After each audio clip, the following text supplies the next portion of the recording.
For school project, I'm going to be talking about child poverty to educate the devotees of the Shiva Milan Mandir. Canada is perhaps one of the most ethnically, racially, and culturally diverse countries in the world, and has an international reputation for being friendly to diverse cultures. It is known for a place where one can live while retaining cultural traditions. Many call this multiculturalism. Canada is also regarded throughout the world as a welcoming destination for immigrants and a safe haven for refugees. However, Canada is also facing an increase in the percentage of newcomers who are unemployed or underemployed and live in poverty. It is a sad fact that in the city of Toronto, and with all its wealth and opportunity, 1 child in 3 lives in poverty. At least 37% of children through the ages 0 to 14 years in the city of Toronto live below the low-income cutoff. The incidence of child poverty is higher in Toronto than it is in the surrounding areas of Ontario. Immigrants make up 1/2 of Toronto's population and a majority of the poor. Lone parent families are disproportionately affected by poverty. 45% of Toronto's low-income children live in lone parent families. There are 3,000 to 7,000 children in Toronto who experience a period of homelessness every year since 1990.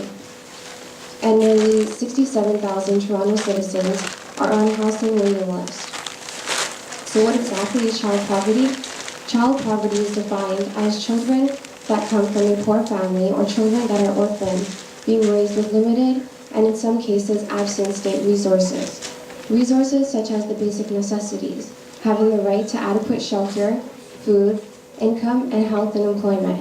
Children that live to meet the minimum acceptable standard of life for the nation where that child lives are said to be poor. A lot of individuals today take for granted the food on our plates, a dry, safe place to sleep, and a warm clothing to wear. Poverty within Toronto is not due to the lack of wealth in our country. However, it is due to the wealth within our country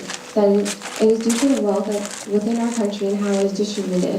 Income deprivation is associated with particular factors such as inadequate market income, insufficient government transfers and supports, and individual and family characteristics.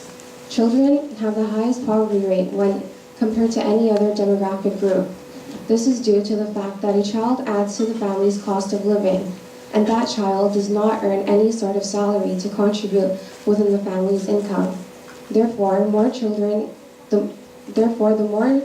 a family consists of, the poorer that household will be. A major issue facing child poverty is that their families need them to work when they should be attending school. Due to the hidden cost of education, such as clothing, tutoring, transportation, and meals, children are unable to enroll in school, even though primary education is free.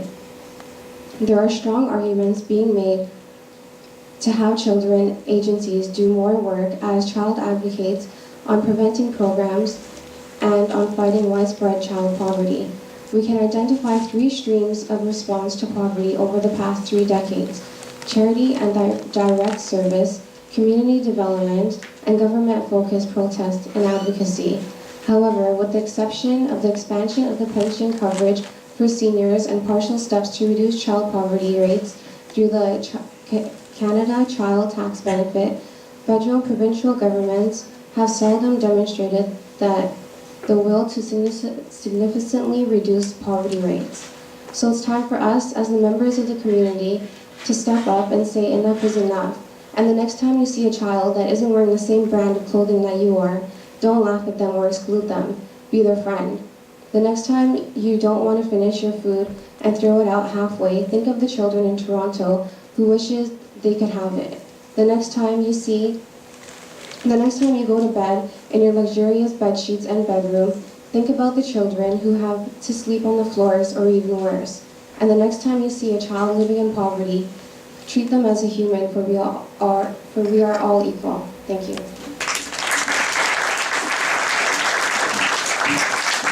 Okay, what was it from my speech last week that you learned about child poverty in Toronto? I think one of the positive outcome of your talk is to enlighten the kids that during going to school or seeing the peers at school or at temple with the clothes, as you mentioned, the brand name clothes, the shoe. They might not just make mockery of the kids that they cannot afford these items because again, economies are very tough. Sometimes you only have one parent working, they cannot afford these luxuries as per se, and it's very important that you brought that to the kids, and I think a lot of them appreciate it. I could speak for my children. I have 4 boys, 1 girl, and the group age ranging from 23 to 31. And I think it's a severe impact on them. And my daughter especially did mention to me that that it's a very good speech that at least she brought it to our attention. So that's my opinion, is that child poverty is something that can be controlled in Canada. In Toronto, systems in place that people can get the help that they need. There is a lot of people who are offering the services as well to help the people, help them get them up to speed, get them jobs, get them schooling. But a lot of people don't want that. That's why they probably decide what their decision is to be in the streets, is to continue their protest. And that's just their way. Maybe they're protesting against their parents or society as a whole. My opinion really is I think that the city of Toronto is actually not that bad. I think child poverty can be curbed if people wanted to. Because we can all help very easily if they want help. To sum it up, Nadia, to summarize your speech, in my opinion, I don't think I agree 100% with your speech. It was a very good speech, but I don't 100% agree with child poverty being an issue in the city of Toronto. It's something that I think is very controllable and manageable for those who want that help, they can get that help.